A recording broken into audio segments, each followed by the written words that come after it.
Bismillahirrahmanirrahim. Assalamualaikum warahmatullahi wabarakatuh. Perkenalkan, nama saya Andi Ajat Hari Sunandar dengan NIM 2108065000003 dari kelas DKVA. Oke, pada kesempatan kali ini pada mata kuliah metodologi desain saya akan menjelaskan tentang tahapan research process. Pada tahapan research process terdapat 9 tahap. Di mana tahap pertama yang perlu dilalui untuk melakukan penelitian adalah mendefinisikan dan memberikan batasan terhadap masalah penelitian. Di mana tahap ini juga dinamakan dengan define research problem. Masalah penelitian adalah sebuah pernyataan yang jelas dan pasti mengenai sebuah hal yang menjadi perhatian, sebuah kondisi yang perlu ditingkatkan, sebuah kesulitan yang perlu dieliminasi, atau sebuah pertanyaan mengganggu yang ada pada karya ilmiah baik secara teori ataupun praktik yang menunjukkan bahwa terdapat kebutuhan dan pemahaman dan investigasi yang lebih dalam.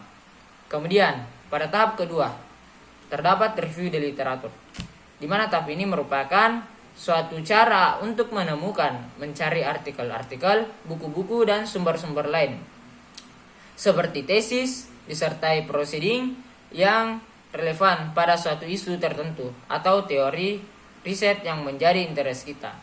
Hal ini dilakukan agar peneliti lebih tahu tentang topik yang sedang diteliti.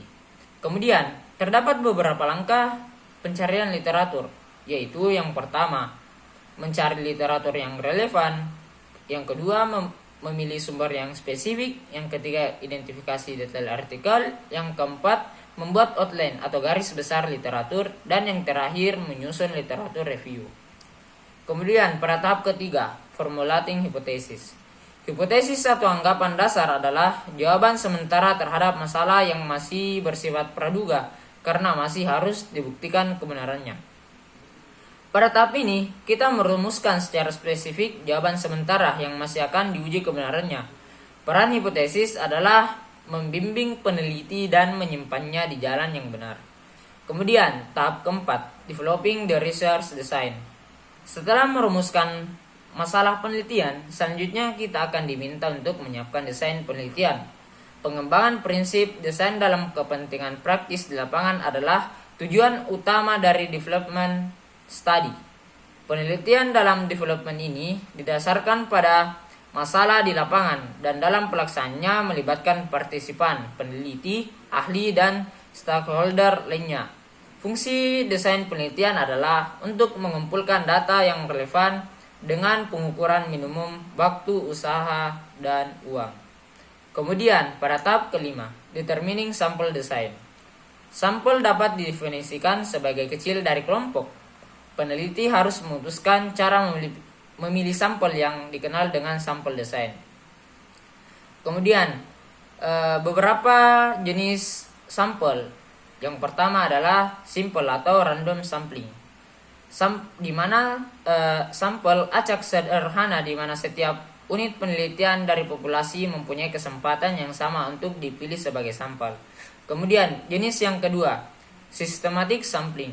Suatu metode pengambilan sampel di mana unsur pertamanya dipilih secara acak, sedangkan unsur selanjutnya secara sistematis menurut pola tertentu. Populasinya besar dan homogen. Kemudian, jenis yang ketiga adalah quota sampling, di mana teknik pengambilan sampel dengan cara menetapkan jumlah tertentu sebagai target yang harus dipenuhi dalam pengambilan sampel dari populasi.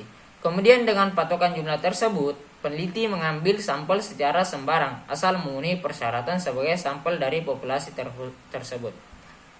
Kemudian pada tahap ke-6, collection of data. Pengumpulan data bisa dikatakan sebagai prosedur mengumpulkan atau mengukur dan menganalisis wawasan yang akurat untuk penelitian menggunakan teknik standar yang divalidasi. Seorang peneliti dapat mengevaluasi hipotesis penelitian mereka berdasarkan data yang dikumpulkan. Dalam kebanyakan kasus, pengumpulan data adalah langkah utama dan paling penting untuk penelitian. Terlepas dari bidang penelitian, pendekatan pengumpulan data berbeda untuk berbagai bidang studi, tergantung pada informasi yang diperlukan. Kemudian, tujuan pengumpulan data yaitu membuktikan kualitas dan mendapatkan informasi yang valid. Pada tahap ke-7, execution of project atau pelaksanaan proyek. Setelah data-data penelitian yang dibutuhkan telah terkumpul, selanjutnya adalah mengeksekusi atau melaksanakan proyek penelitian tersebut. Pelaksanaan proyek ini membutuhkan kemampuan manajemen waktu dan mutu bagi peneliti demi terlaksananya proyek penelitian dengan jalur yang benar, memadai dan dapat diandalkan. Kemudian pada tahap ke-8 adalah analisis of data.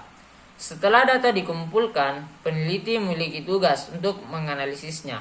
Analisis data membutuhkan sejumlah operasi terkait seperti membuat data mentah melalui tabulasi Picard, coding, dan kemudian menggambar inferensi statistik.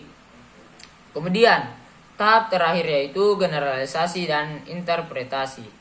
Pada tahap ini, hipotesis dibandingkan dengan pengujian berbagai alat statistik seperti uji C kuadrat, uji F, uji T, dan sebagainya.